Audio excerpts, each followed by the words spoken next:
அது வேற ஒண்ணும் இல்லைங்கய்யா. இத்தனை நாளா நம்ம வேலை ஊர்ல இல்ல, நம்ம ஊரு நிம்மதியா இருந்துச்சு. நேத்தா வந்தான், வரும்போதே ஒரு பிரச்சனையோட வந்துட்டான்.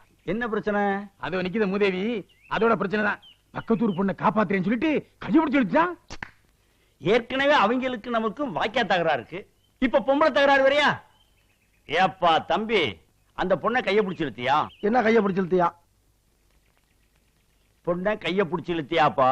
என்ன கைய பிடிச்சு இழுத்தியாப்பா? என் தம்பி, பக்கத்தூர் பொண்ணை கைய பிடிச்சு இழுத்தியா? என்ன கைய பிடிச்சு இழுத்தியா? ஏற்கனவே அவங்களுக்கு நமக்கும் வாக்கியா சண்டை இருக்கு. என்ன வாக்கியா சண்டை இருக்கு? ஏய், நான் சரியா பேசுறேன்? சரியா தான் இருக்கு. சரி சரி. இப்ப நீ கைய பிடிச்சு இழுத்ததுனால புதுசா தகராறு வரும். என்ன தகராறு வரும்? ஏயா, நான் சரியா பேசுறேன்னா? ரொம்ப கரெக்ட். கரெக்ட். ஊரை விட்டுரு. என்ன ஊரை விட்டுரு? பொண்ணை கைய பிடிச்சு இழுத்தியா? என்ன கைய பிடிச்சு இழுத்தியா? நான் கேக்குறேன். ஏங்க, அவன் பயங்கரமான கல்லூரி மங்க. புரியும்படியா கேப் பேசுங்க. என்ன